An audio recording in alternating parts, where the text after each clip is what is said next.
Okay, as far as an overview of my proposal, basically, one of the key things I think is important, and I'll go straight into, is early team selection. It's something that the system that I was brought up through, that we had, and I believe has proved successful. So I would be looking, as far as team selection goes, after we've had those spring 3-star, 4-star, 3-day events, looking at working with hopefully the selectors, selecting a team towards sort of the end of June, whenever, if we've had riders go to the Mullen or wherever, Bromont, I think we should be making our team selection after those 3-day events. The reasons for that is basically, some people are going to be disappointed and say if we could have had, longer in the year, we could have been on the team. But if we make our selection then, it means that we can, or I could work with those riders to prepare for the championships in that year. So, instead of competing against one another throughout the year trying to get on the team, it's important that we have that selection done so that we can work on a schedule for those riders and horses to produce the best performance at those championships. I don't think we need a final trial for that reason. You have a final trial, you might get there, the conditions might not be best suited, the ground might be desperate, we don't want to be running horses halfway round, some horses halfway round, some horses all the way, some horses not running at all. And so you can eliminate that by making an early selection, because you can then, like I just said, decide which 2 or 3 events is going to work best for those horses and those riders so that we get to peak at the championships.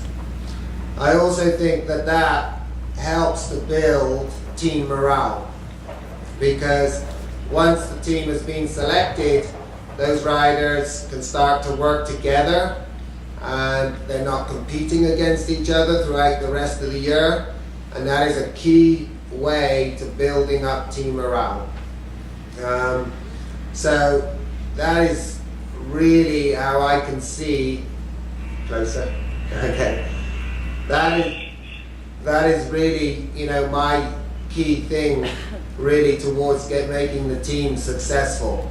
It's a system that worked for us in United Kingdom, and I think it's a system that can work here very well.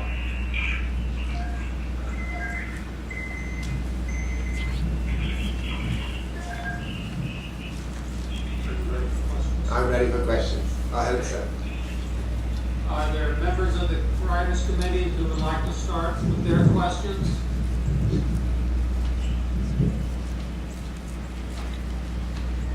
We'll open up the floor here to questions. Oh. Okay, Marcia, go ahead. Can you hear me? Yes. Yes. Yes. My question for you is the background and the program that you've been exposed to obviously is a bit different than what we have in America.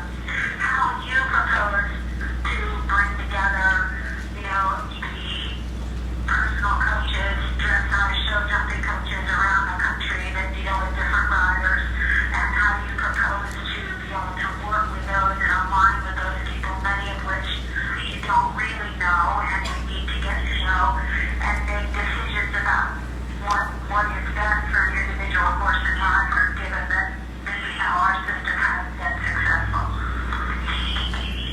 Did you hear the question? Yeah? So, I think it's important that the riders, keep their personal trainers. I then think it's, for me then, if, the coach to have great dialogue with those trainers, to be able to have access to those trainers, to see what those riders and trainers are working towards.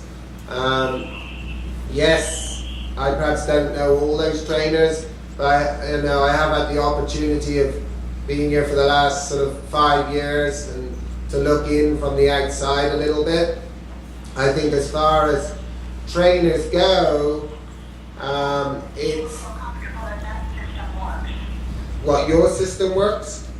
Yes, what we're doing, where we have a lot of personal involvement with other professionals. Are you comfortable with that? Do you feel that it works?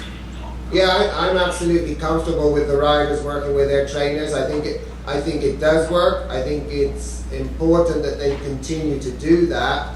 Where I would come in on it then is having a dialogue with those trainers, and being able to watch some of their their training with them, so that there would be some continuity with me and their trainers. I mean, that is not a lot different to what I was used to and what I was brought up with. As far as having specific trainers, the dressage trainers and the jumping trainers, say, I think that is something we probably need. And from what, but the most important thing there is that if we decide to go down the road of having a jumping trainer or a dressage trainer, that there's got to be continuity. It's no good bringing in a jumping trainer this year and they've gone next year, we have to bring another one in again. The jumping and the dressage trainer, they need to be there through to the games after London, I think also as far as the jumping trainers go as well, I think it's extremely important that they take on board that it's not just show jumping, they take on board what we have to do with the cross country. They understand, that our horses go cross country the day before, and so the show jumping is a little bit of a different game. And that's where I believe part of the success that I was fortunate enough to come through was the dressage trainer and jumping trainer. They were there all the time. They understood that we were riding event horses, and that's important. We got to ride event horses. We haven't got to ride dressage horses to try and make them event horses, or show jumpers to try and make them event horses. It's the other way around. We've got to have event horses that we produce the best dressage and the best show jumping from.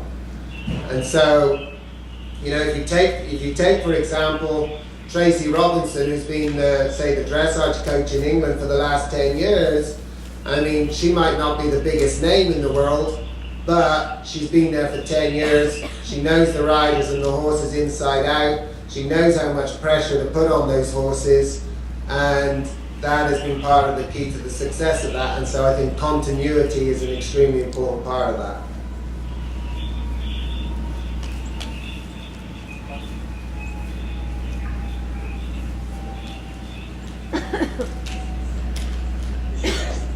This is a question from Jan Binney, who is on the phone, but she asked me to ask about your lack of coaching experience compared to Philip and David.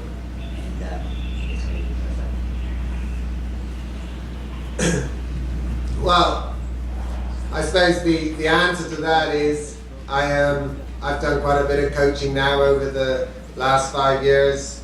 Perhaps it isn't at the level that David and Philip have done, but I suppose that's where what helped, why I applied for the job as well, was the fact that it's a job that we take over in 18 months, 2 years time, and that was something that was important to why I applied to the job. That we're supposed to shadow Mark Phillips along there, and so I think that 18 months I will continue to learn from and see how your system works, as well as put in some of the ideas I've just talked about.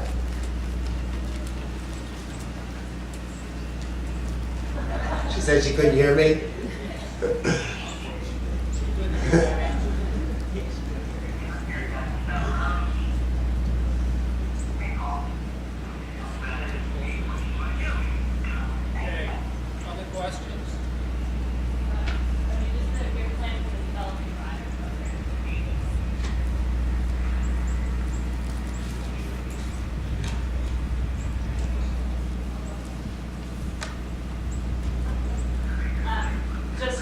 what your plan for the developing rider program and developing horses and whatnot to bring them up to level.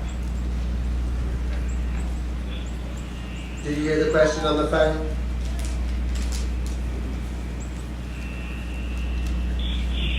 Did you hear that question?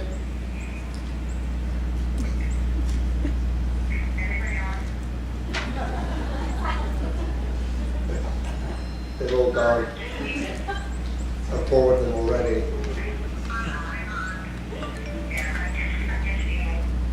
Okay, the question was the plan for the development riders.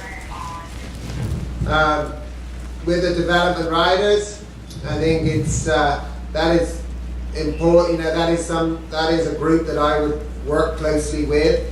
I think the most, you know, one of the biggest and important things is dialogue with riders, so that you're there for them 24/7.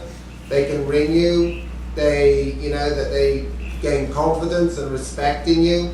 I think with those development riders as well, I would like to sort of take certain horses and riders to Europe. I think that is a big part of learning for them. Those riders and horses that I would look probably to take to Europe for a 3-day event would be people and, you know, combinations that have been identified as potential team combinations for the following year, perhaps. So, you know, that's where I come from with them, really.